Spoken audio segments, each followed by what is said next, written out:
We made this. Welcome to the Starlight Ballroom. Hey!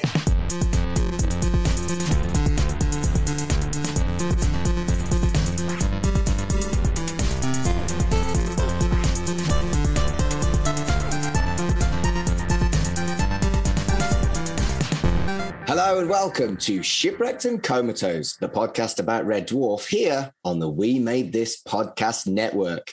And after quite a while and many specials, we are doing what we promised. We are bringing you 6 weeks covering Series 6 of Red Dwarf. And we are opening with the first episode of that, Psirens. My name is Mark Adams. I am your host for this week's episode, and making his triumphant return to the podcast is Kurt North. Hello, Kurt. Hello. I've just come out of stasis. You are called Margaret Adams, is that right? I mean, I've been called worse. Okay, so yeah, I think I remember you. I've come out of stasis. The one thing I do have rattling around in my head in stasis is for some reason I've got the Blockbuster theme tune in my head. I'm not quite sure why. I'm still in therapy over the Christmas special. Moving on, we've also got Carl Bryan with us for the next 2 episodes. Hello, Carl. Hello, Mark. Hello, Kurt. Welcome back from out of stasis. Thank you very much. It's a pleasure to be back. The Christmas special, man. We needed you to stop it from being pandemonium. Oh, absolutely. You know, I'll leave you for what? I mean, I was on a special as well. I was only on special 2 or 3 episodes before that. It was interesting listening to it on Christmas Day, put it that way. Was it a special treat? It was a special treat. It was also what the school kids do when the teacher's not there, kind of vibe going, oh God, I would have stopped them that. I would have stopped them doing that. Kind of was. So I'm back to restore order from chaos, I think is the... Are we back to reality? We're back. We're not quite back to reality, but No. But yeah, it has been 6 months since we covered Series 5. So, we're back. Hi. We're doing it. Should we try and not take that long between Series 6 and Series 7? You say this, but when it came down to the suggestion of specials, we had a list and somebody was adding more and more to that list. Oh, don't get me wrong. I love me a special, but unfortunately the listeners, or at least the listening figures, do not. So we should do more of this to bump up our numbers. Just before we start, though, I do want to say something, and I think we'll probably say it for most of the series. Really disappointing or really bad news at the end of November when we heard that the Laredo Western Town fire, which is where Gunman the Apocalypse was filmed. So they are really struggling, and they're about to rebuild the set again, and they're trying to raise money. So I think the plan is for us to keep reminding people of that. And if anyone can give to the Just Giving page, it will be in our notes section. I think they're trying to raise £25,000, something along those lines. That's a lot of money, and I think they've done something like 15 or 16 at the moment. So it was devastating to hear, and I've been in touch with the team over there and said that we'd be doing a few plugs here and there. Donate, and if you can afford it, please do. We obviously have consistently referenced Gunman of the Apocalypse because it's my favourite, and it is a favourite of a lot of people's on the show. And we've even already vaguely touched on Gunman of the Apocalypse when I had Fraser on as a guest, if you remember. Yeah. And the idea that set got destroyed really is very sad. So we'll put links on Twitter and in the description on where you're listening as well, so you can donate if you can. Good call, Kurt. What I'm here for. I keep chaos at bay. So before we chat about Psirens itself, do you want to quickly touch on Series 6 as a whole? Because I've always said it's my favourite series by a long, long way. And I don't feel like that is a particularly unusual opinion. What about you, Kurt? Is it your favourite? I think we'll find out. But I do think it's a fantastic series. I do have some background information, should you require, as we always do on these beginnings. Apparently, that the season 5 towards the back end of season 5, they said they wanted season 6 to be out in the spring. And that was going to be quite a difficult thing to do because it was really short. So they only had 3 scripts available at the time. Out of time, when it actually was being filmed, the scripts were put on auto cue. And I think we'll come back to that because it was actually my other half that was mentioning it to me the other day. And I didn't realise this at the time. But there is moments when you can see them like looking beyond each other. And they're obviously reading the auto cue because the script hasn't even been given to them. And what Rob and Doug were doing was actually at Shepperton, they actually rented a house nearby because they needed to be together and were spending like night after night going through the scripts, rewriting, all that kind of thing. And again, like we said in series 5, it's amazing that they've had all these production problems and they still managed to get 5 and 6 out of the quality that it is. And I find that amazing. Now, ironically, they then do that. They manage to get most of the stuff done. And the BBC turn around and go, yeah, I think we will show it in the autumn instead. So they did all of that, and it was bar none. So they didn't even need to do that in the first place. But but never mind. But yes, I think it's really interesting. I think the theme and I think the ongoing story, I think, is what I'm going to look at really interestingly over the next few episodes because, you know, we've lost Red Dwarf. They mentioned it this episode. They mentioned it next episode. I haven't really listened to the following sort of thing, but there is a running almost story arc in this season. So I think it's going to be a really interesting ride this season, and you know, it's pretty much the last BBC one with the two of them, with Rob and Doug. So it's true. It's going to be interesting to see how that changes into 7. So yeah, it's looking forward to doing this series. And Carl, what about you? Is this a favourite series of yours? You tend to have contradictory opinions to the majority of folk, like Hollow Ship was your favourite in series 5, for example, and everyone else hates it according to polls that we did. So what do you think of series 6? It's definitely a high mark.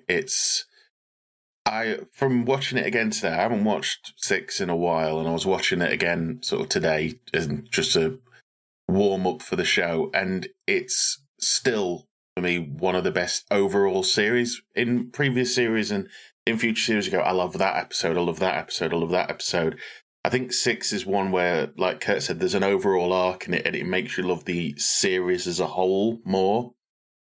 To me, this is almost distilled Dwarf, because you've kind of nailed down the situation in that they've lost Red Dwarf, so you've got that going for them over the episode. And it makes them focus more on the personal relationships and the dialogue as well. And there's just some really clever ideas in this whole series. I keep wanting to say series. Yeah, same here. I do that all the time. Yeah. I try not to. Yeah. But I really, really, really do enjoy this series. Not just for Gunman, although Gunman is everybody's... I think every Red Dwarf fan has got Gunman pretty high. But it's really good, and some of the ideas are fantastic in it as well. So, yeah, for once, I'm not going against the grain. This is one of my favourite series of the whole show. Should we get onto it then? Let's talk about Psirens. Woo! Yes, let's do this.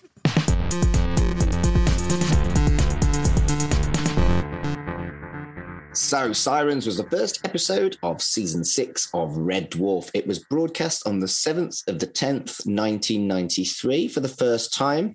So it is a new season, which means there are new credits. And I want you both to go back into your minds when you hadn't seen Series 6 of Red Dwarf a million times and think about how you might have reacted when you first saw these credits and clips from the show for the very first time. Amongst other things, there are the crew teleporting, very similar to how they did when they ended up at Waxworld.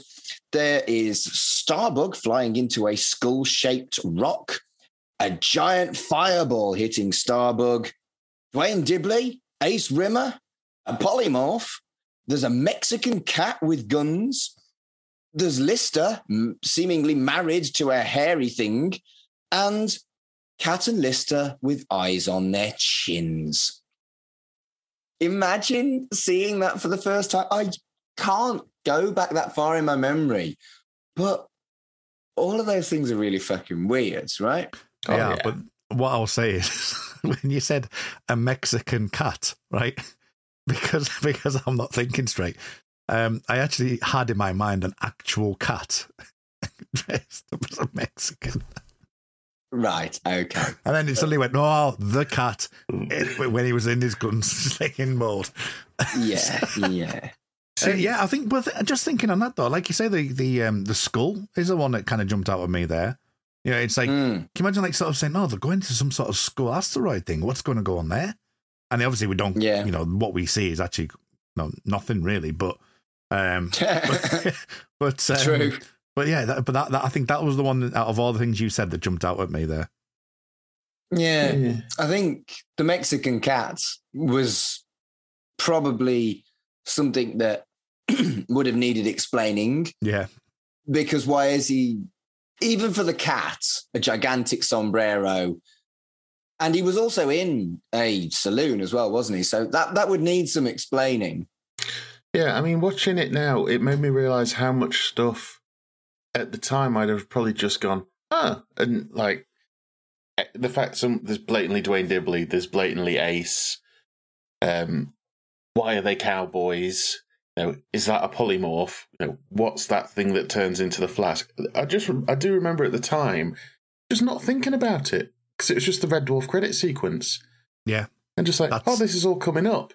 And maybe as years have gone on, we've got more into that spoiler culture of stuff like that.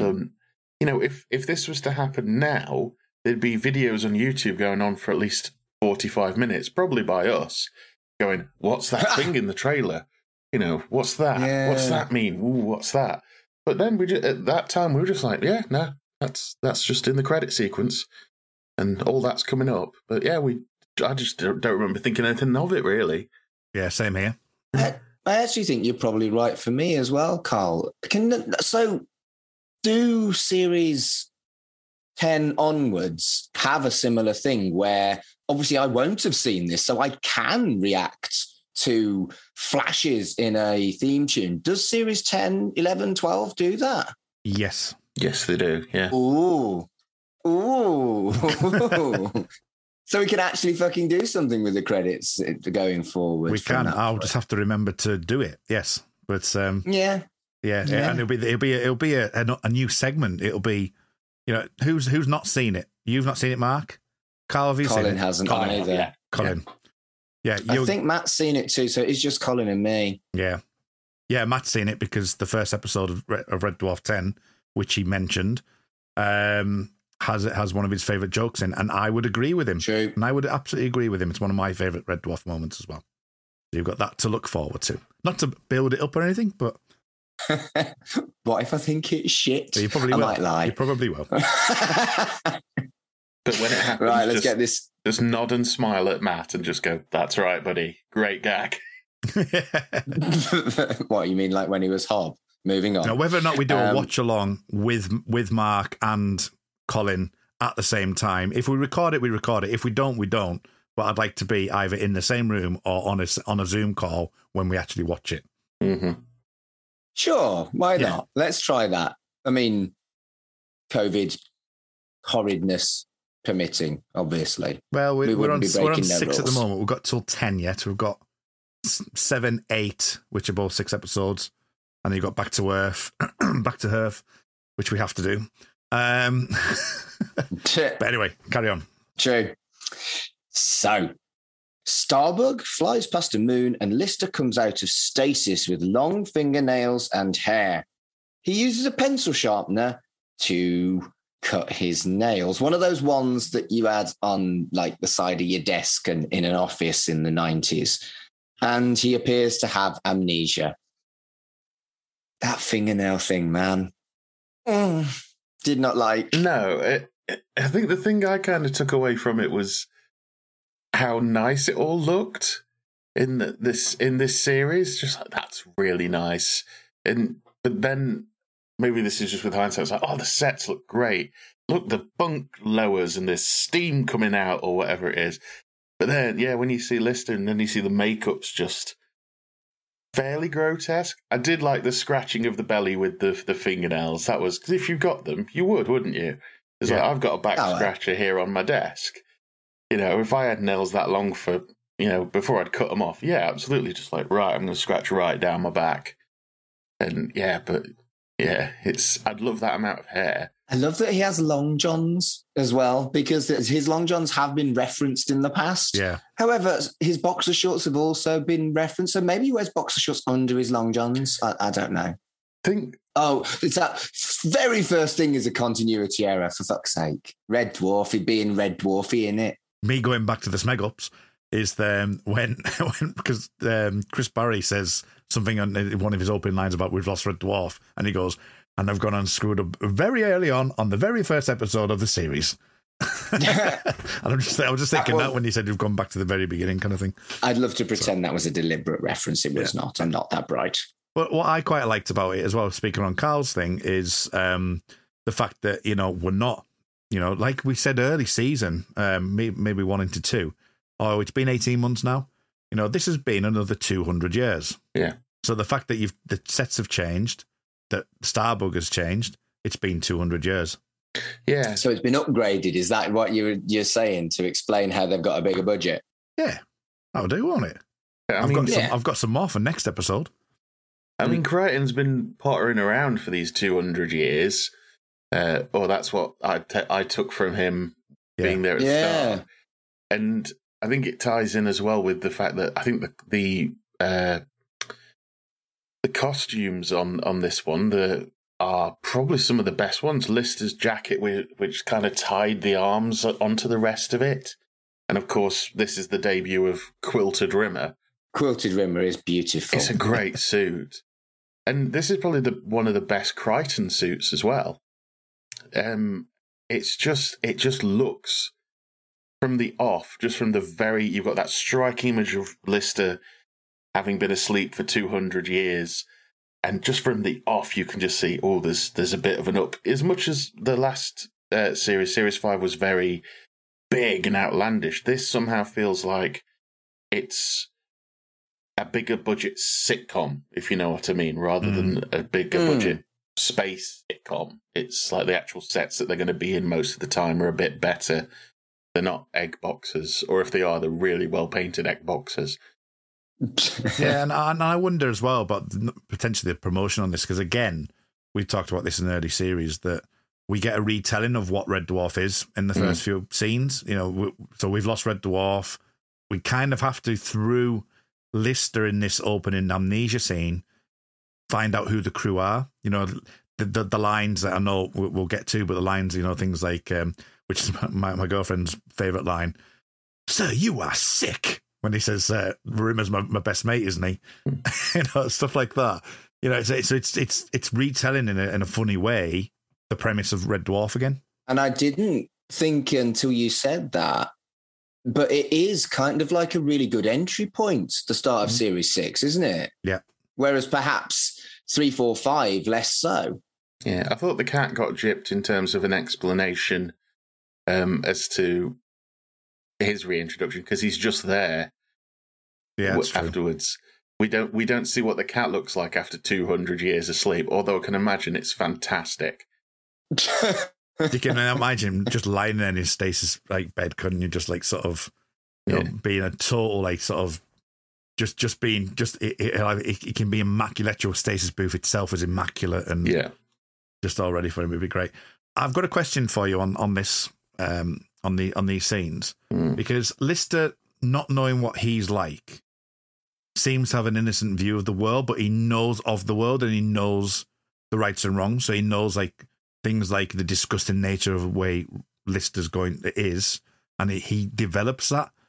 I found that quite interesting. I'm trying to get my head around it just from just opening a question point of view of, if you had that amnesia, would you have this kind of black and white view of the world of what is good, what is bad, what is, you know, acceptable, what are the norms? Would you really get that? If so, what would you be like? Bloody hell. Can you imagine the only amnesia I've ever had. Yeah, I was going to say, imagine a Mark without any of your quirkisms. Well, I mean, the only amnesia I've ever had is when I've had one too many pints of lager and I have to text me mates. Did I do anything spectacularly embarrassing last night? So, I don't know. It's an interesting concept that he's talking as I said, he's kind of like talking as if what is accepted normally, you know, so like the food's horrible. Oh, what you mean? I like that taste, you know, or that's disgusting, you know, that. Who was a Vindaloo on toast or whatever? I can't remember exactly what it is now, but who would have this sort of thing? So that it's all those tastes that Lister's got that I find fascinating, and that they did it that way. Yeah, it's just in that Lister in his norm is so extreme that having that removed, and again having amnesiac Lister almost be our introduction to what Lister is, and you realise just how gross Lister can be, and how normal, especially for Crichton, how normal it is for other people.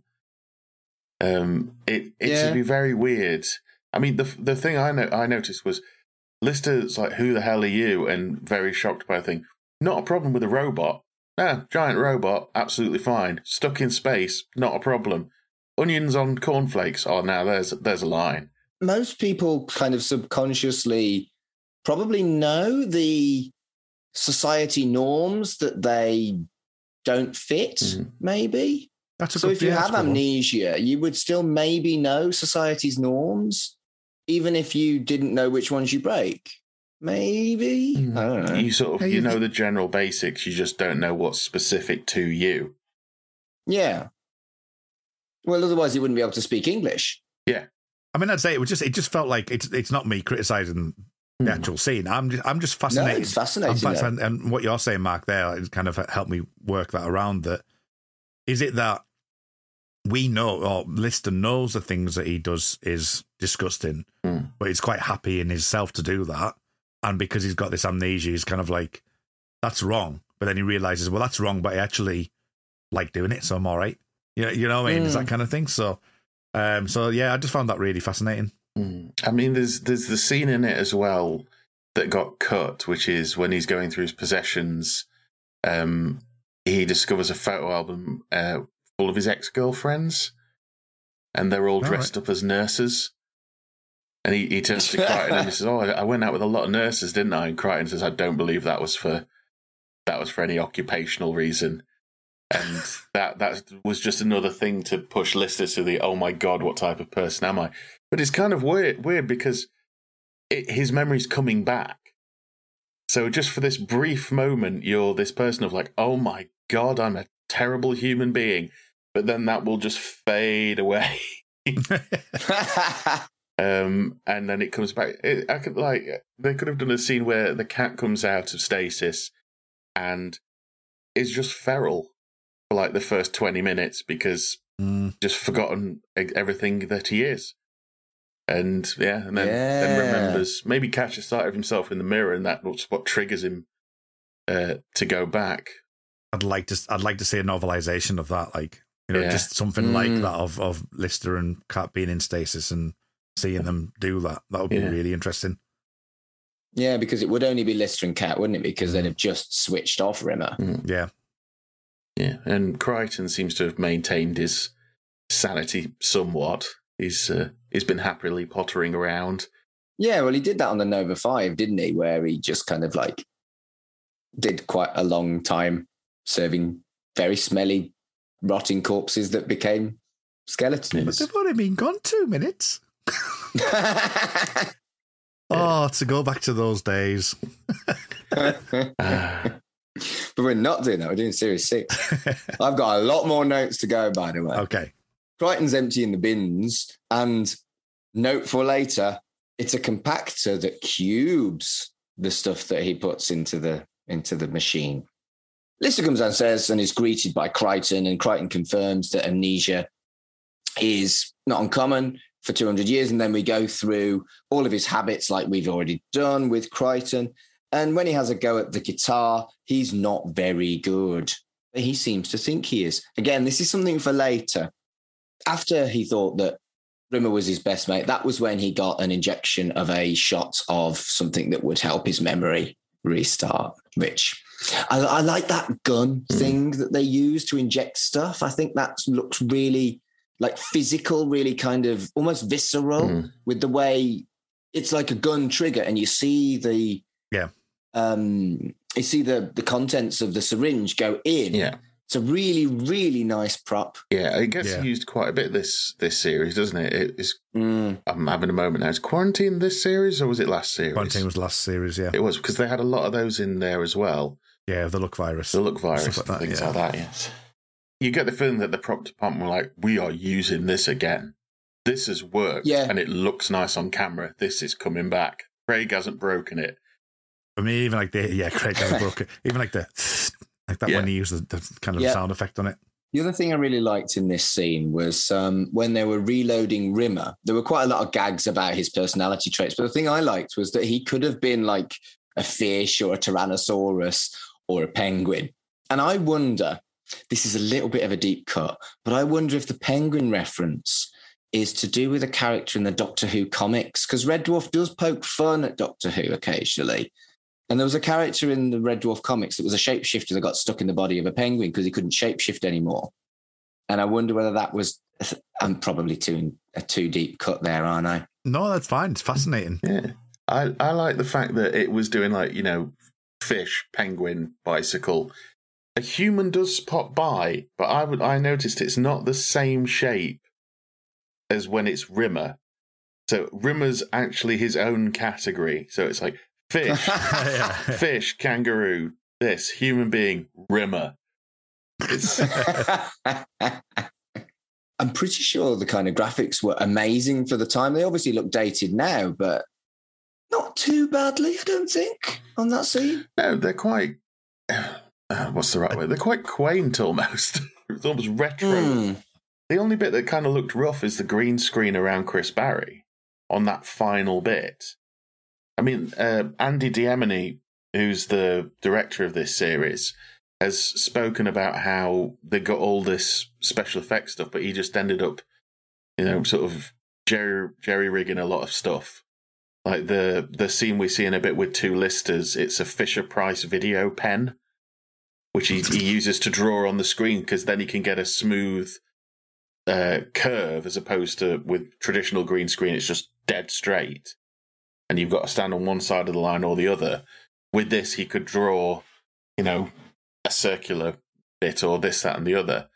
And I think later in the episode, when we've got the two listers, you can't really tell. You can't see the join. No, you're right. Yeah. Just to go back on your penguin thing, by the way, I've got another theory. Apparently, the book Primordial Soup, which was the least worst scripts, contained the script for Sirens in the book. And that was edited by Grant Mailer Productions, and it was published by Penguin Books, and it was released a few months before this episode was broadcast. So I'm wondering if the Penguin is maybe linked in with Penguin Books, potentially, as well. It could be just... it looks kind of similar to the logo for Penguin Books, to be fair. So it could just be a grid of that actual logo, just as a bit of a shout to Penguin. Or it could just be that someone likes penguins, innit? We definitely are looking at something that's on the screen for less than half a second. I know, right? We're back. In the next scene, Lister's memory is back, and the boys are sat for breakfast. Just on that, though, when Rimmer does come back and he just goes, "Oh, it's him." Yeah, that Rimmer. That Rimmer. So, if you were Crichton and you had to load in his neuroses, wouldn't you knock it off a bit, or not load them in at all, and have a much more acceptable Rimmer? No, because he's a very ethical robot. Oh. Good shout. You might. Good shout there, Mark. You might, Carl, but Crichton wouldn't. Lister might, in fact, actually. Well, he couldn't. He didn't know who he was. No, it's true, though. Lister starts the debrief, and they've lost Red Dwarf. Apparently, Lister parked it, and Crichton says it was stolen. Crichton confirms that they've tracked it and can finally head them off, which is why they've come out of stasis. And Rimmer is concerned about going through an asteroid belt. But unfortunately, the supply system means that they have to do it. Crichton recommends that Cat pilots because of his cat reflexes and smell. And I think this is actually the first time that the cat was a useful member of the crew. Cat becomes a much more well-rounded character in the fact that, yes, he's now got skills that he can bring to it. He's the pilot. And also in running jokes as well. Everybody seems to get, most characters in it get running jokes like Space Corps directives. And Cat's, we're deader than insert something that's out of fashion here, I think works really well. I think he gets some really good jokes this series, which he, he's done all right in previous series, but I think this is the one where it's like, right, we've got 4 people for the most part every show. We need to bulk them up a bit more, and they've probably looked and gone, Danny needs more jokes. Is this perhaps why they didn't go too deep into the Cat's history at the beginning when they reintroduced all the other characters? Because there is a change in the character here. He's not quite the completely and utterly useless, vain, almost antagonist that he has been so far. No, he's quite chill, isn't he? He's still very sarcastic, but he's just during the debriefing, he's just eating toast. Which he's, again, we've talked about this in previous series. He's the humanization of him as time's gone on. He's not eating Crispies. He's not, he's to the others now. He's not a cat. Well, he's a cat, but they're leaning more towards the human side of him than the cat. The cat. He is the cat. That's all he is. Yeah. His name. Now, I think mentally for those guys now, it's just that his name's Cat. What I found interesting, because they've been put into Starbug and they're here for the series, is they kind of like go down the Star Trek route with the 4 like units. So you've got the pilot, you've got Lister that seems to have the communications, you've got Crichton who does all the damage reports and things, and you've got Rimmer. But Rimmer doesn't open the communications. It's almost like in Star Trek, that would be the captain's job, you know what I mean, to say open communications, and then Lister does that for him. I've noticed that in the next episode, but it is interesting how they kind of for these 6 episodes that they kind of have that structure in the cockpit, so that each of them they always sit in the same seats as well, similar to Star Trek. Yeah, they have that kind of like feel of like, this is what Rimmer does, this is what Lister does, this is what Cat does, and this is what Crichton does. So and basing it in Starbug gives them that opportunity to have it more. Not necessarily ship in a bottle, because obviously we go to Rimmerworld and we go to where else do we go to? This Gunman the Apocalypse. So we go 2 other places, but the majority of the gags, and I think it really is really strong in these first 2 episodes, is you get longer scenes in the different areas. You've got the cockpit, you've got the dining area, you've got the kitchen gallery, you've got these 3 or 4 areas which they just constantly have these longer discussions, and I think that probably, to what Carl was saying before, gives it that sitcom, more back to being a sitcom feel to it, rather than having too many sci-fi tropes, which they've done in the past. Yeah, I mean, it feels to me like they've gone, right, how can we trim this down? In the same way, like, say, with the series, it's like, right, we've got too much going on, almost. Like, what can we trim down to take it more? I can imagine the BBC being the BBC, like, you haven't got as much money this year, guys, so do something. And I think they said that the reason... and the time, I suppose, on top of that, with the time they're being given. Yeah, and I think the reason they haven't got... one of the main reasons they haven't got Red Dwarf in this is because they blew up the models. That's true. Yeah, they did. I think they blew up the models and they either didn't have time, or they decided once that they'd been blown up, hang on a minute, the idea that they've lost Red Dwarf is quite good, and it's almost like you have to write better because you're restricted. No, right, they're on Starbug now, what can we do? Now we haven't got a spaceship the size of a city, what can we do? Whereas on Red Dwarf, you could find a wing of the ship you've never been on before. Here, we go to pretty much every area of Starbug there is, and it's massive, bigger than we've ever expected it to be. Yeah. True.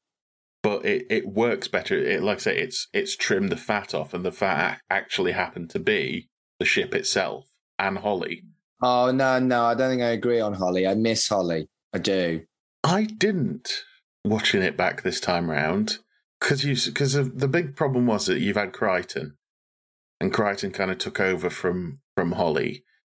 And I think if you went through these episodes and tried to put Holly in them, she wouldn't be doing anything.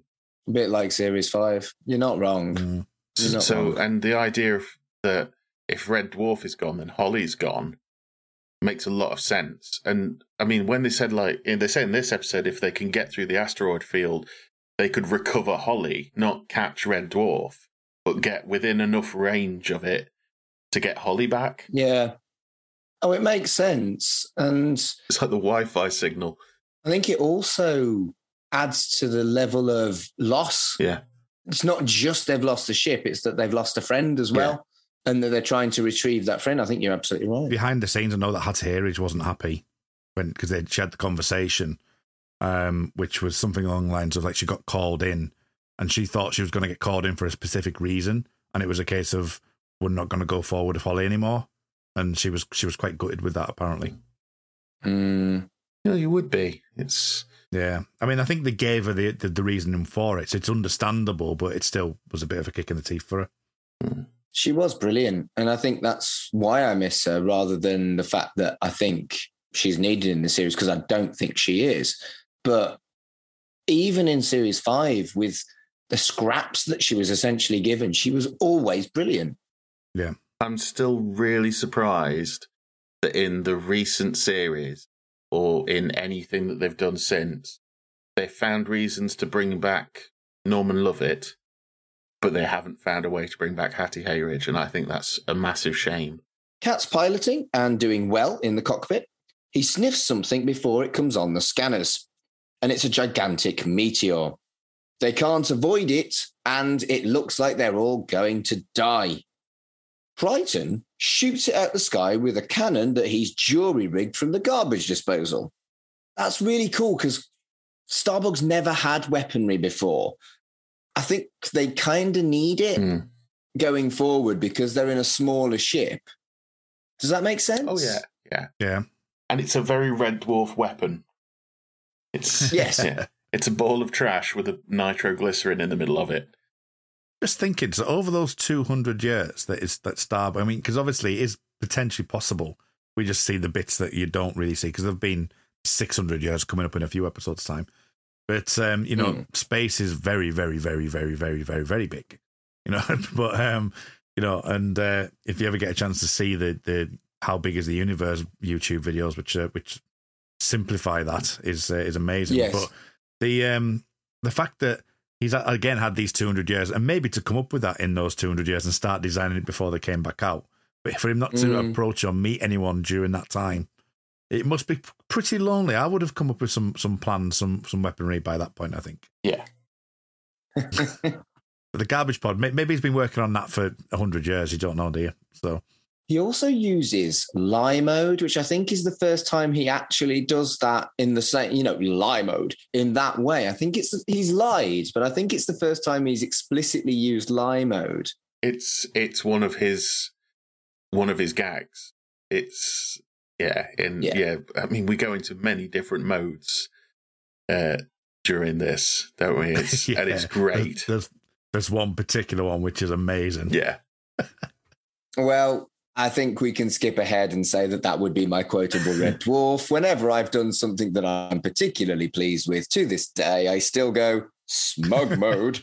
So, that's the thing. And I think what's the other one? Hook, line, sinker, and angular times. Angling time.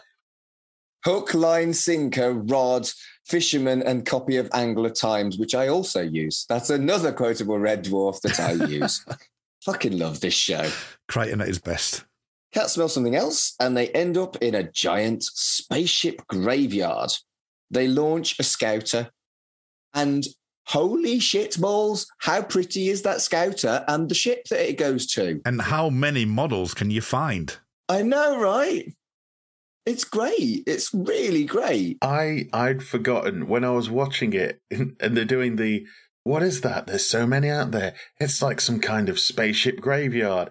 Initially, I was like, we're not going to see it, are we? It's just them covering up the fact they haven't got a model for it. And then you do actually see it. It's like, oh, it's really nice.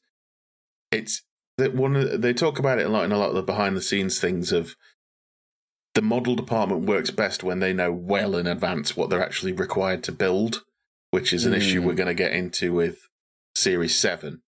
But on this one, it's very obvious that they knew exactly what they needed for every episode, and they had it ready. Well, on this one as well, they won't have built half of these because the one's a Vulture Klingon attack cruiser.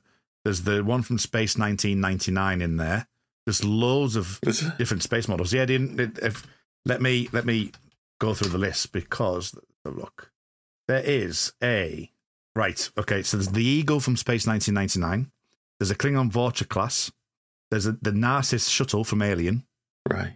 So they've actually borrowed these models, or they've restyled them. It looks like among the wrecked starships on the asteroid field are models of the Narcissus shuttle from Alien, the Eagle from Space 99, and the Klingon Vulture class attack cruiser from Next Generation. So they've actually I took ages to try and find the Klingon one. I think I've found it now.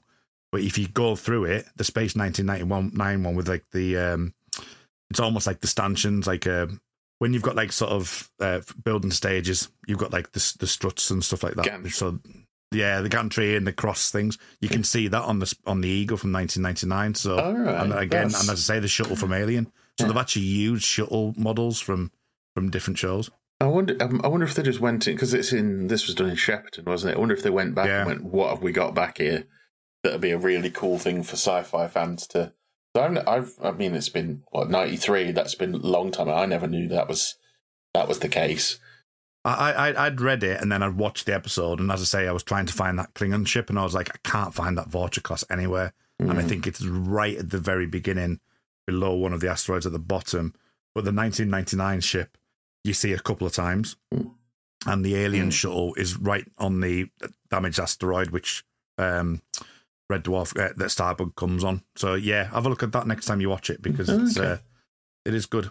Scouter breaks into a ship and the crew watch its progress, where someone has written sirens in their intestines on the floor.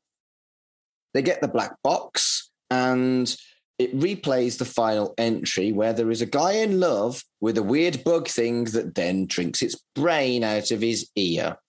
Richard Ridings he's one of them actors that turns up in everything, but he's always really good. He's never the star, but he's always the comic relief or something like that.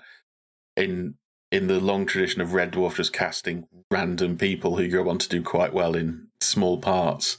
And he does this really well, because unless you're up on your myths, when you sort of go, Sirens, okay, and then when he's saying things like, you don't love me, God, you're beautiful, to this dripping,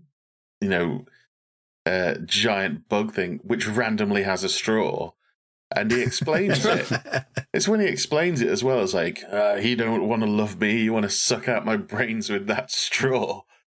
The burger thing I thought was hilarious, because that's how they can get away with being gory without blood.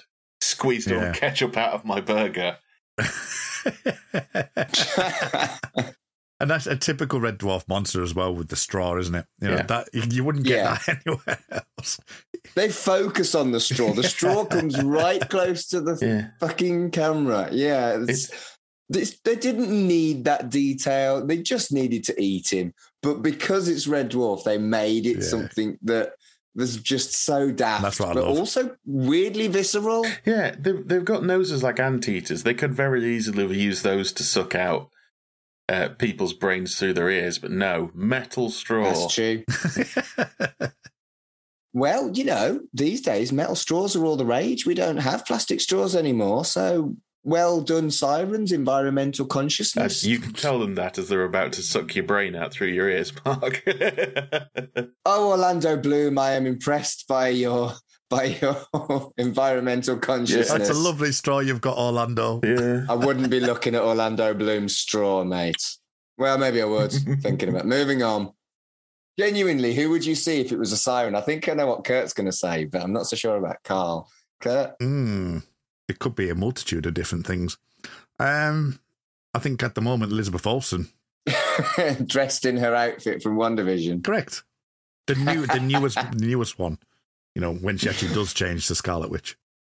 Mine would definitely be Pirates of the Caribbean, Orlando Bloom. What about you, Carl? Colin? Dressed in the outfit from WandaVision. Oh, can I change my answer now?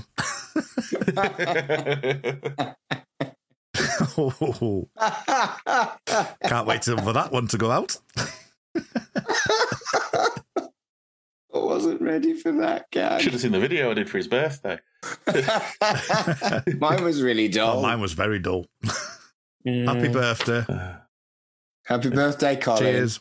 He's in his 40s now, everyone. Lol. Mine started with me doing, oh, I didn't see you there to camera.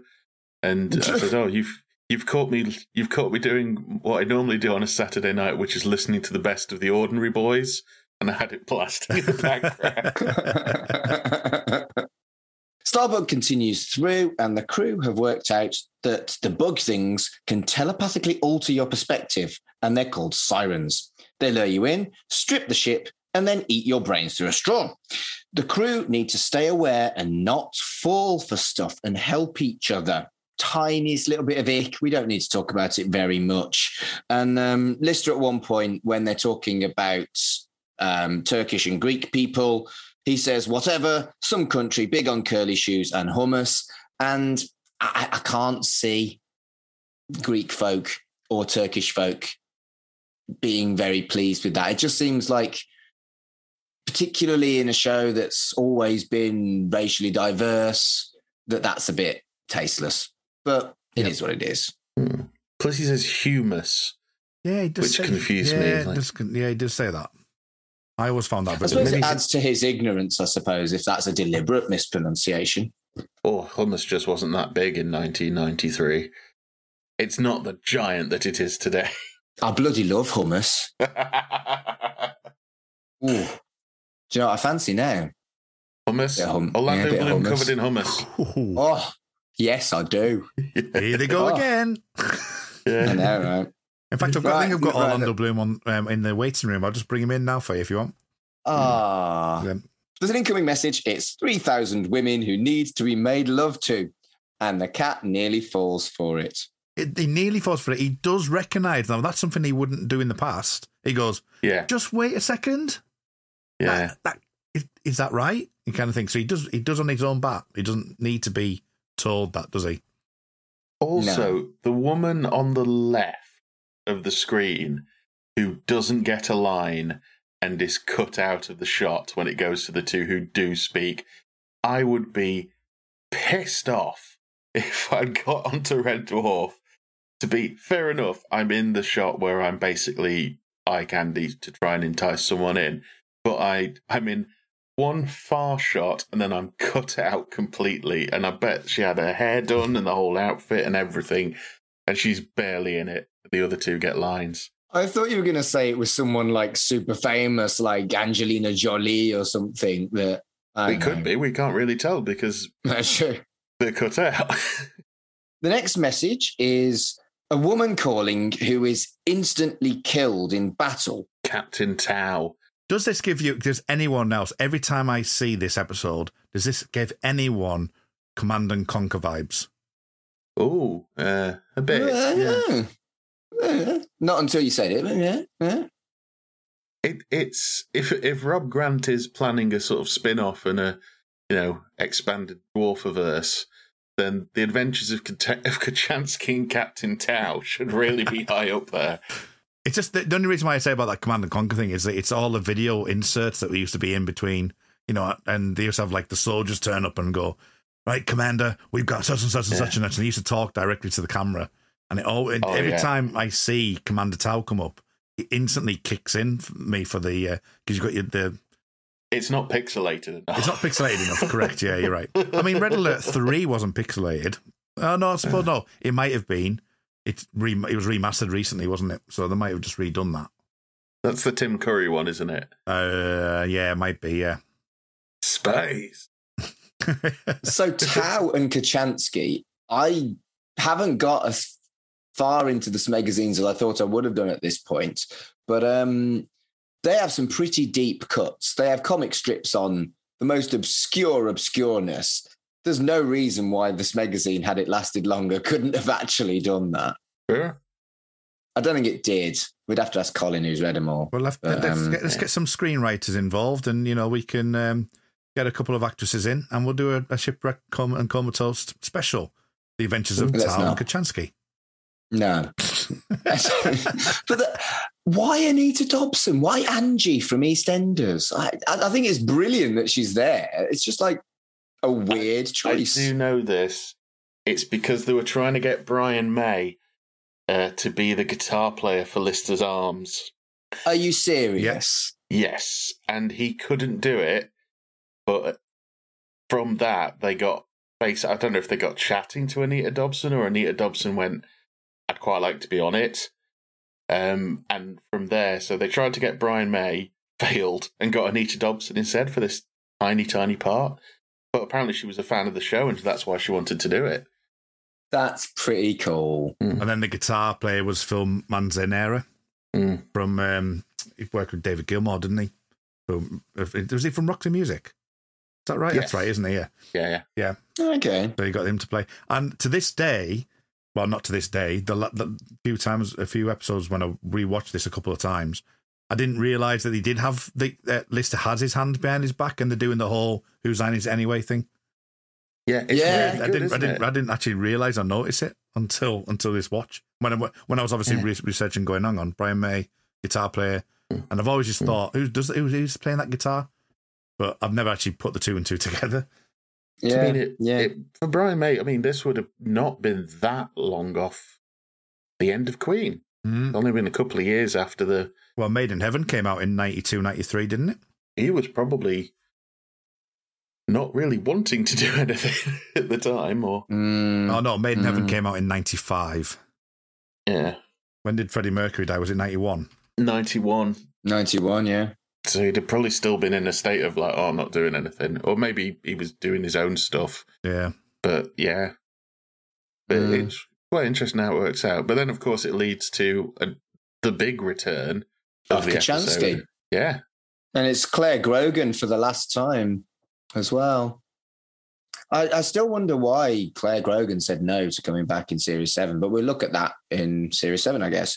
And Kochanski says that they should flee and save themselves. Lister obviously is distraught and wants to help, and it is made even worse when he discovered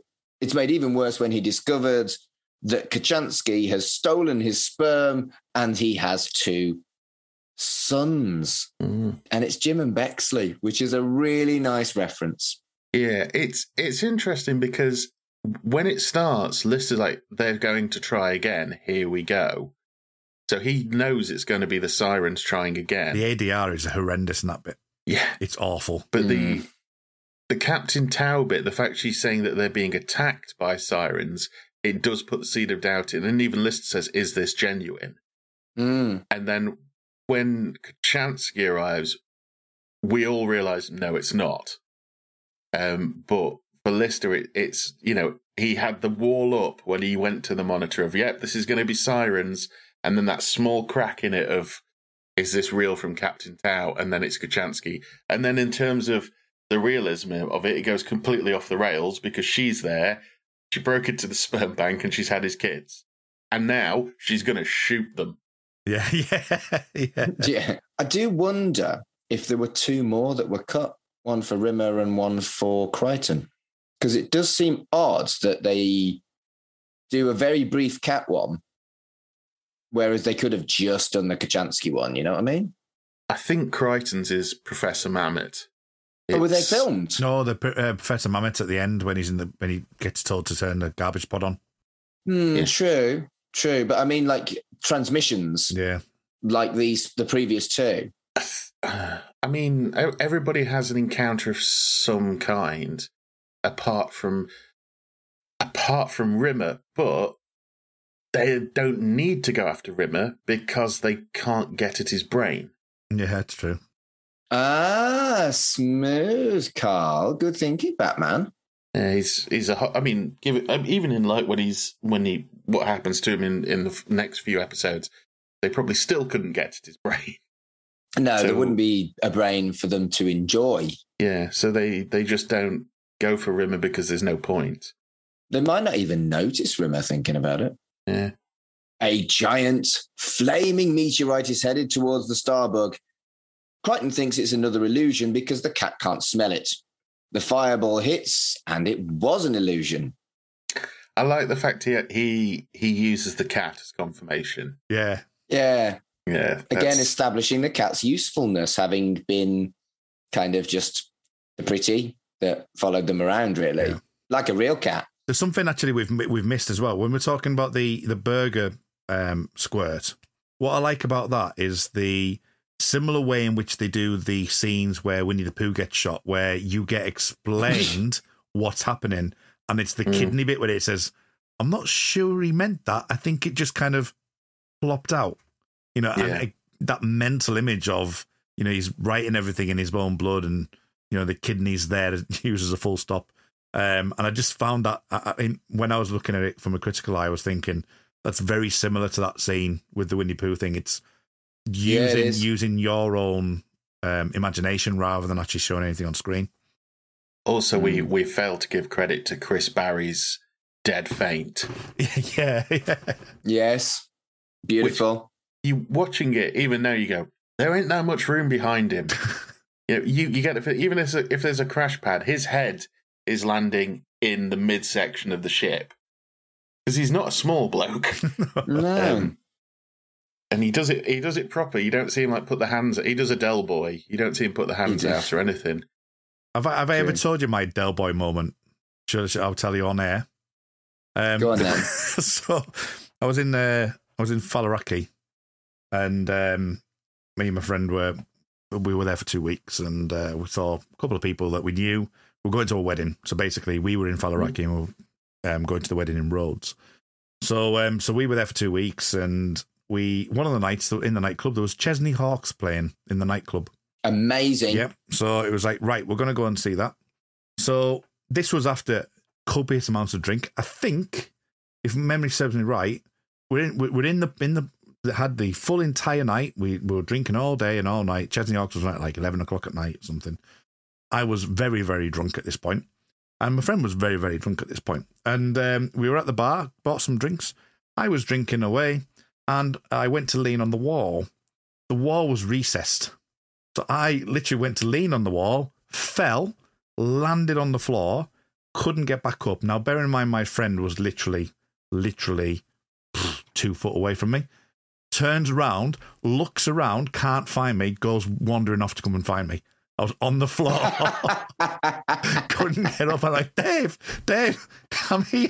Oh, and he went round. Everything hurts. He went round the nightclub twice to find me and eventually caught up with me. But yeah, that was my Del Boy moment. Just fell through the wall because I thought there was a wall there and there wasn't. And there just wasn't. There wasn't. Yeah, though it was recessed in like a chimney breast kind of thing. It was kind of recessed.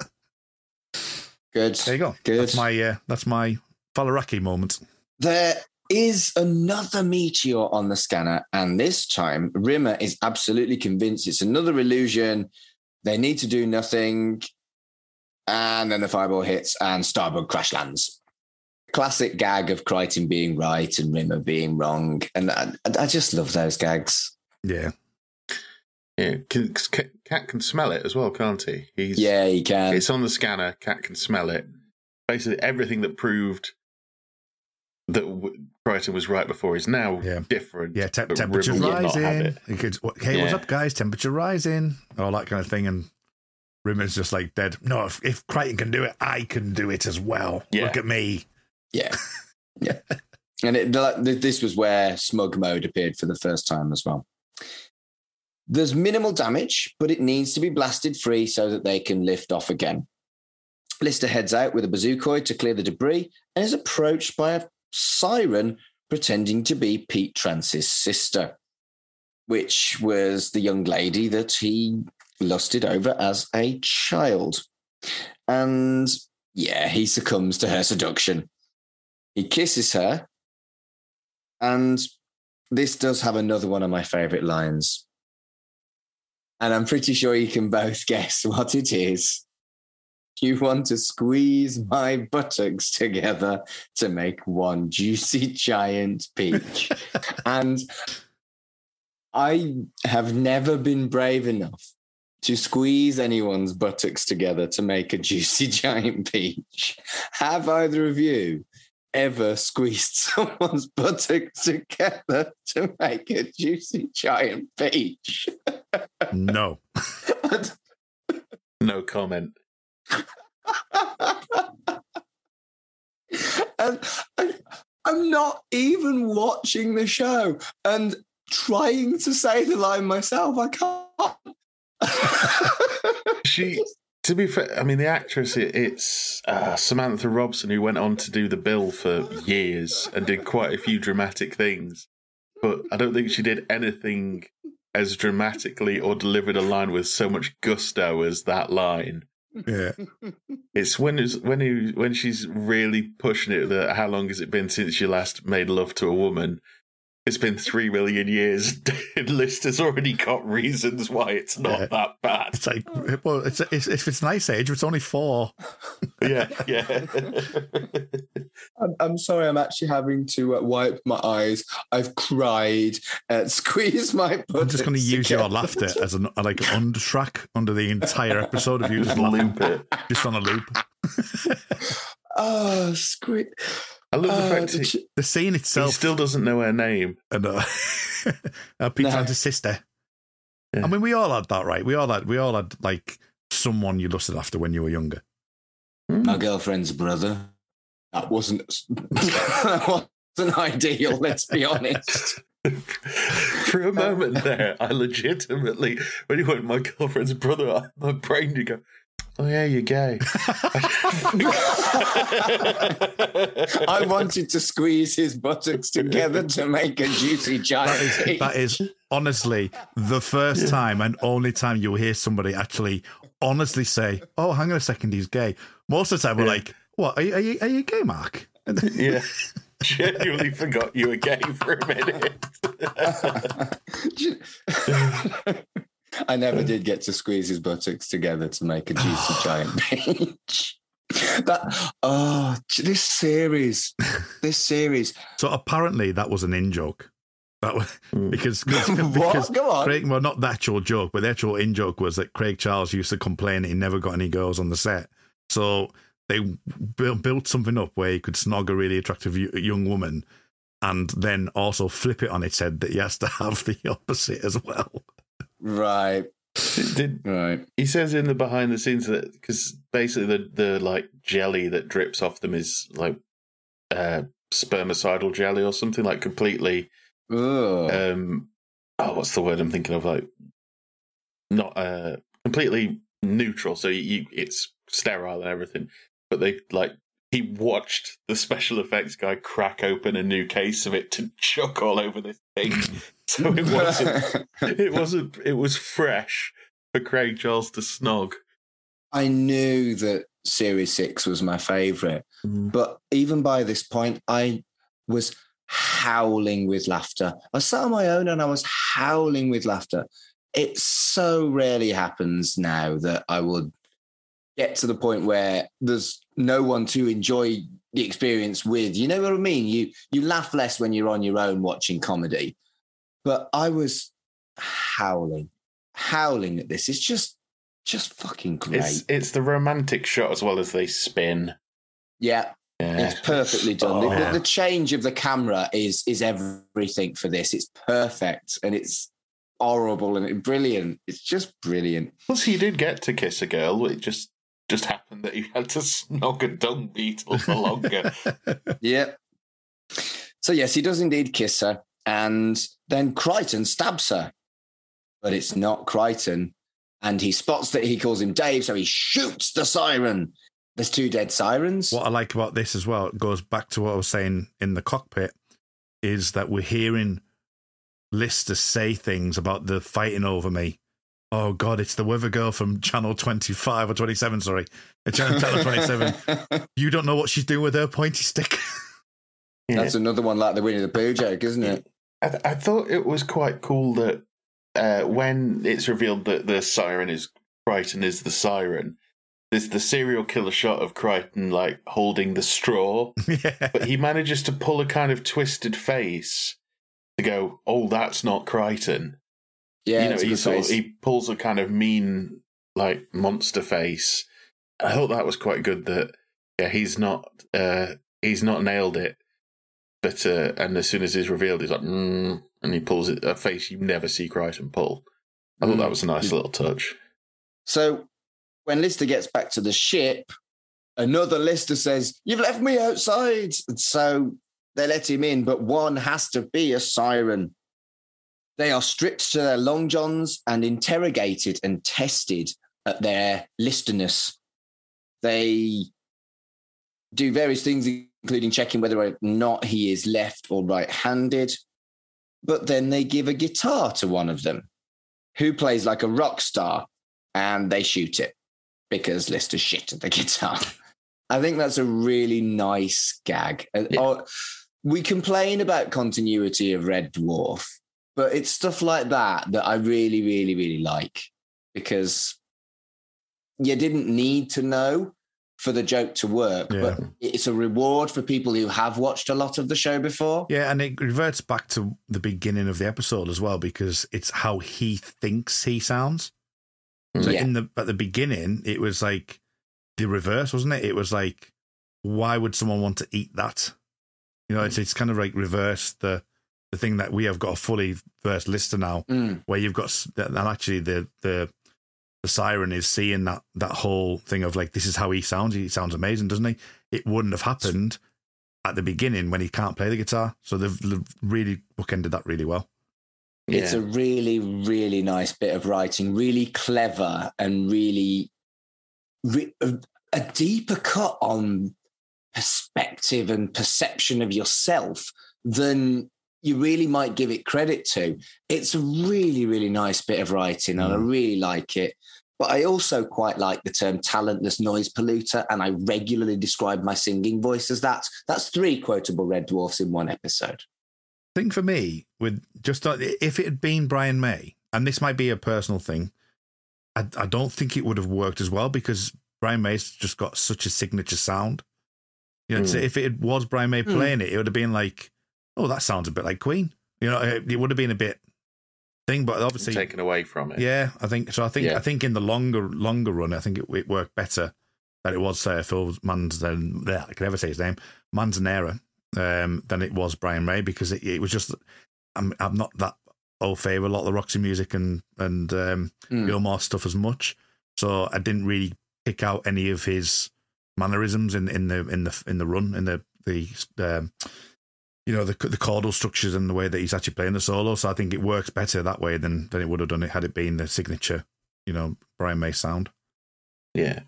There's a couple of things that when Lister picks it up and he goes, and he plays terribly, he says, "What's the difference?" I do remember seeing Craig Charles go, "It's actually hard to play badly if you do know how to play the guitar." Can he actually play the guitar? Oh yeah, he can play the guitar. But yeah, I don't know why I found this as funny as I did, but it's just the line where he gets really annoyed and he says, "I resent having my life saved this way." Brilliant. Yeah. I think I'd resent it too. And going back to what you said about the guitar thing, wasn't Les Dawson really well respected by pianists for his ability to play well and then make it sound bad? Yeah. So yeah, I think that's probably true. Yeah, but yeah, that's also very, very clever, the way that he resents the way he gets saved. Also, going back to the weapons thing, Kat's got a gun that we've never seen before. Yeah, and the ADR on that, even though I was thinking on the Rimmer thing, on the Lister thing, going, here we go again, the noise is absolutely incredible, really good. Yeah, is it like a mini bazookoid or like a little bazooka, maybe pistoloid? I don't know. Yeah, I don't think they use it again. I'm pretty sure they use bazookoids again. No, but isn't it the one in Out of Time? Because the Smeg Up is where Rimmer runs through the door and he gets it stuck. Yeah. Yes, he does. Brilliant. I love how all your memories of Red Dwarf are about the fucking Smeg Ups. I used to watch it a lot more than I used to watch the show. I literally used to watch that all the time. Amazing. They think the siren is dead and they're kind of like having a conversation with Lister, but then they turn around, he's disappeared, he's escaped, and there's a meteor storm at the same time. Lister and Kat go to pilot the storm, and Rimmer completely abandons Crichton, so he has to go after the siren alone. Crichton sees Professor Mammoth, his creator, and he has to obey all of her commands, and she tells him to trash compact himself. But before we talk about that, I want to mention something because I've been going, the continuity has been great. Crichton says he's got no organic parts, except in DNA, he does have organic parts so that he can be turned into a human. Good spot. But he barely remembers that. So it's quite likely after 200 years of pottering around on the ship, he's forgotten again. I don't think it's that Crichton's forgotten, Carl. Yeah. But it just seemed like a shame that when they've been making some really nice deep cuts and references that will make the fans smile, that something that was essentially what they wrote an episode around, or at least an excuse so they could get Robert Llewellyn out of the suit, is then completely contradicted. I personally think that's quite close to two appendixes, which, spoilers. What's interesting with that is that in the next episode, they use the fact he's mechanical in the next episode. Yeah, and it's the next episode where we get the second appendix as well, isn't it? Yeah. So, Also, what an easy day's work for Jenny Agutter. Yeah. She's I mean, wearing she could have gone out wearing that stuff. Yeah. In the 90s. Thigh-high silver boots. Yeah. Yeah. And a doctor's tunic. And you notice as well, I noticed this when I realised, like, what an easy day's work. She doesn't step forward. She doesn't step anywhere. She stands stock rigid, does the lines. There's close-ups of her. She nails it and went home. She was probably there for about an hour. And out in Shepperton straight afterwards. Yeah. But the delivery she gives, obviously she's very, like, engage the mechanism. You don't hear it as well because of the machinery, but when it cuts to her and she goes, die, it's just gloriously malicious. Yes, it is. Yeah. I enjoy how cruel the siren is at this point, because, again, like the others are kind of like, again, because like Rimmer is useless to them, they don't give two shits about him, but Crichton's a danger. Yeah. So there's a maliciousness in getting rid of Crichton that I really like. It's really, it's really nicely done. The storm was another illusion, so the others head down, but Rimmer's battery dies. They come across a vending machine and go for a drink, but it's a siren that bangs their heads together and knocks them both out, going in for the kill immediately with the straw afterwards. Another great ADR moment as well, just a dumph that they put when they put their heads together. Yeah. And the great tradition of the cat, when he meets someone who's probably about to kill him, smiles. That's continuity for you. Yeah, when he meets the polymorph, smiles at her. When the siren's going up, Lister looks terrified. Cat grins. Don't get it. Not sure why, but he just does it. If we're going to talk about continuity again, so Crichton's siren is taken out with one blast from a bazookoid, and Pete Trance's sister siren is stabbed, and they both die. This siren is fucking immortal compared to those two, the kicking he gets. And he doesn't seem to have any kind of restriction on what he can change into, even though he's mortally wounded. And I know it's some nuance, yada, yada, yada. But it's the big boss. It's the big boss man. Get through the levels. Oh, is it a boss siren? A boss siren. Is that what it is? A square, trash-compacted Crichton comes out of the compactor and sees that the siren is about to strike. He launches himself off the gantry, and landing on it, the impact kills it. My quotable dwarf. I'm almost annoyed. Yeah, I say that as well. It's a great line. I've used that so many times because I don't generally get angry. I normally it takes me like years to have a massive blowout. So I'm quite a cool, calm, collected guy. But I do use that phrase quite a bit when I'm like, you know what, I'm almost annoyed. And it's all because of Crichton. Yeah. I very much enjoy his face as well. The way he kind of like pulls his mouth down as far as he can, but push it. It looks like a square, his frown. And it's wonderful. Wonderful. I do. I think it's on the DVD with Robert Llewellyn talking about it in that he fell over so many times on his face because his boots have got jagged edges and so has the gantry. And he said that Rob Grant, when he walked in, was like, he complained about your costume. Yeah, it's nothing compared to this. Get in that box. Yeah. It does seem like poor Robert Llewellyn gets all the shit, doesn't it? I mean, he's squatting, isn't he? Yeah. I don't think they built it so he's in a sitting position. That must have been really unpleasant. I can imagine they leaned him against stuff when he's between takes, but still. The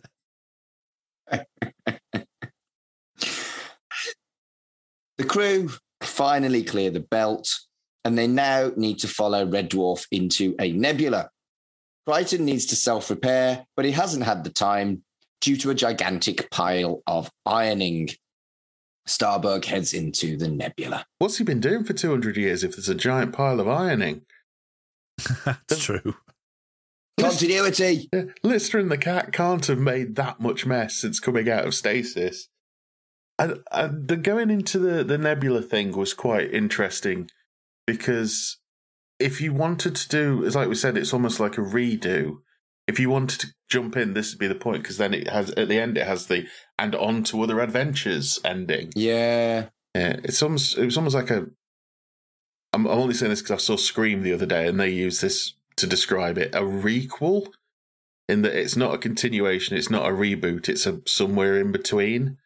And that almost feels what this episode is. It's not stopped the continuity, it's just gone slightly different path, reintroduced everybody, and given them something to get through, and then we're off again. Right, okay. So it's almost like a very soft reboot of the show, almost. So this is the first time I watched this on my shiny new Blu-ray box set, because previously I'd been watching it on Netflix, but they took it off Netflix because BritBox is a thing. And I'm sure there's at least 3 subscribers to BritBox.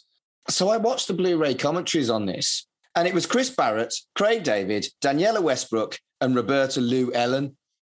But that's basically who the 4 main cast members introduced themselves at. Okay. And there's nothing that I feel like needs discussing. I enjoyed it thoroughly. It was 4 mates having a laugh, sitting around watching something they'd done. But they don't remember the episode anywhere near as much as I did. And they were speculating about stuff. I was like, yeah, you were there. You know this. And it was fascinating, but there wasn't really anything on there that I could then go, well, I got an interesting fact from the commentary. No, it was just lads chatting, having a good time. A bit like us, really, but with less knowledge. And they were in it. I mean, I can imagine with them sort of working constantly during that time and up against it, they probably don't remember stuff. It's like if you chat to any wrestlers and like, oh, do you remember this match? Like, I've had so many matches, mate, I can't remember.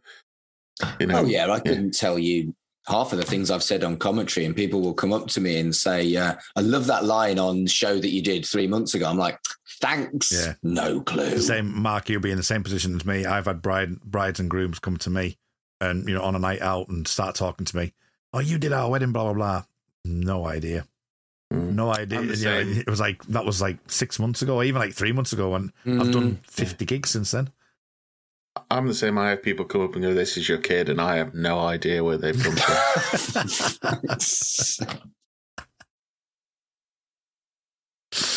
Oh, dear. Well, start as you mean to go on. Series 6 is fucking brilliant. Sirens is fucking brilliant. I'm going to do nothing but gush for the next 6 weeks. I find it really difficult to find stuff to criticize, which is why I was looking at the continuity in this episode. And is there anything else that either of you want to say before we say our Cheerios until next week?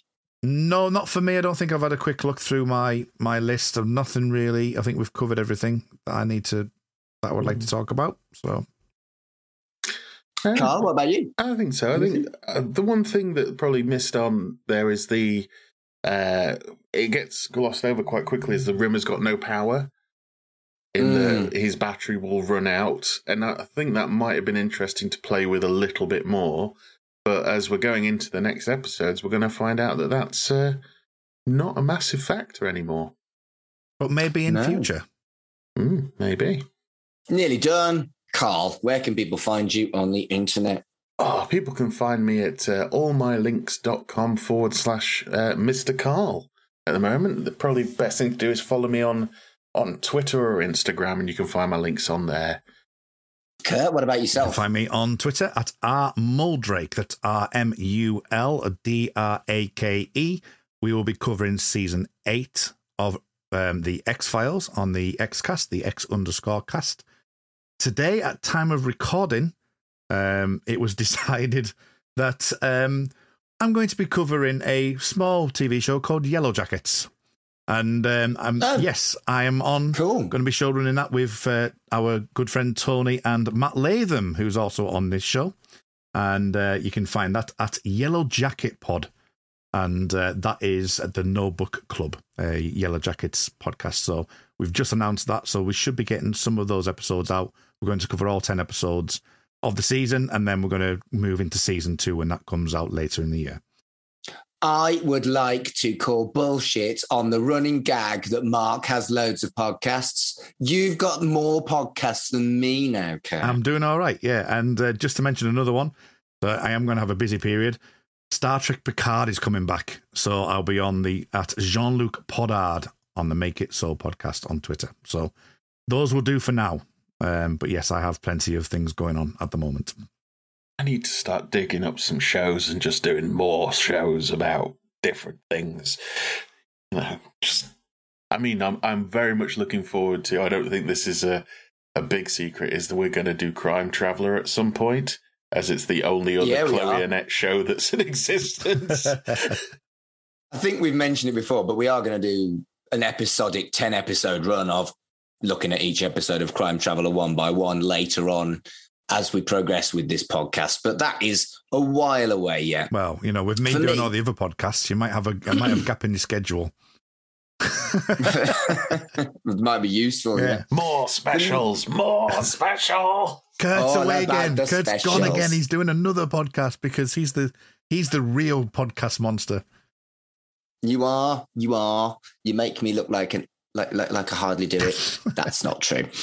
If you're looking for me, it's at Mark Adams HC on Instagram and Twitter. I am doing 3 other projects at the moment too, so I'm hardly not busy. I am now doing a podcast called Geek Polymath, which will have launched just about by the time this airs, and that is where every month I have a sit down with someone who is a massive fan of something that I quite like, because I am a bit of a geek polymath. There aren't many things that I'm a huge fan of, but there's lots and lots of things that I quite like. So it's a nice chat with someone who's really into something. I'm also on Chucky Vision, which is the podcast based on our network that is about the Child's Play and Chucky franchise. In between series 1 and 2 of that, we are looking at obscurities within the Chucky franchise. So it's a bit like doing specials on this show. That's at Chucky Vision on Twitter. And finally, I am also, despite having lost my co-host recently, I'm still doing the network's show about kids TV. That's called At Right in the Childhood. That's monthly now, with a different guest host coming on and bringing a telly show from their childhood to talk to me about it, at RITC Pod on Twitter.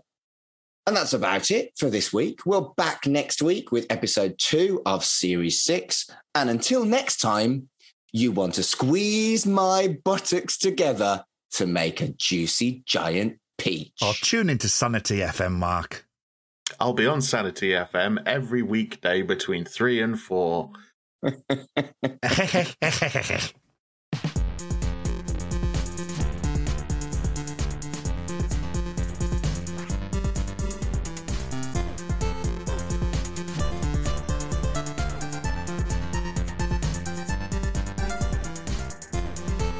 Shipwrecked and Comatose, a Red Dwarf podcast, was created and produced by Mark Adams and Kurt North. You can find us on Twitter at Red Dwarf Pod, and we are part of the We Made This Podcast network, which can be found online at wemadethispod.com or on Twitter at wemadethispod. Hello everyone, this is Tony, Network Chief of We Made This. As you know, our podcast network brings together a brilliant assortment of talent who talk about all kinds of pop culture content, such as the episode you've just listened to. We're not going anywhere, but we'd love to keep the lights on for even longer if you're able to support our network on Patreon. For just £2 a month, you get your name in lights and the satisfaction of knowing you're helping us produce more great audio. And for £3 a month, you'll get your name in lights, but you'll also get access to an exclusive bi-monthly podcast from the We Made This talent pool on podcasting, pop culture, and, well, you tell us. We'll take your suggestions. For less than the price of a coffee per month, you can help keep We Made This going. Just head to patreon.com/We Made This. That's patreon.com/We Made This. And get the ball rolling. Elsewhere on We Made This. We dig music. I got given a set of mindfulness cards as a Christmas present. Okay. And it's a load of fucking bollocks, it really is. Is it like, with them being cards, I've got them, like, this image of them being like Brian Eno's Oblique Strategies, but with, like, go and read a book or something like that. Yeah, pretty much. But so they're these cards, you read them one a day and you're meant to do the tasks. And the task on one day was... Listen to Bruce Springsteen. Go and listen to a piece of music that you haven't heard before and listen to it without any prejudice, regardless of genre. And I'm like, have you met me? That isn't possible.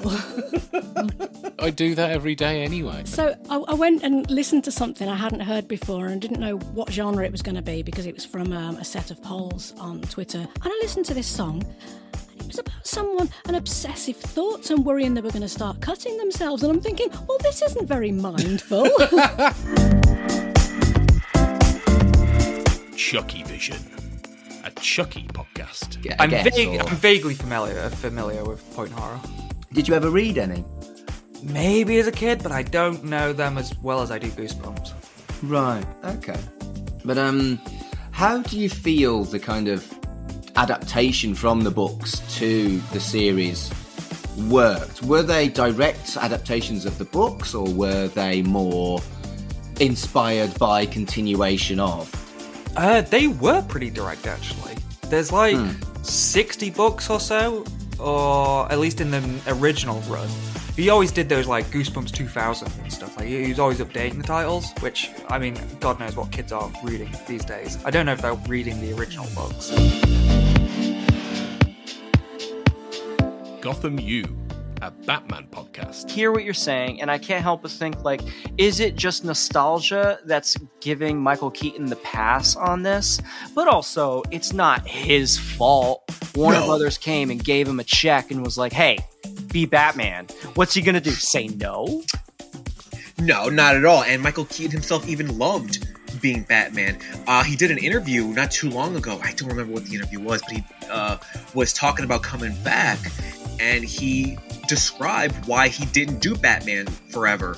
And, you know, for years there have been speculations, there have been rumors, and he put it to rest, and what everyone said was true. He just didn't like the direction that Warner Brothers was going with the Bat franchise. Check out all of these shows and more on the We Made This podcast network.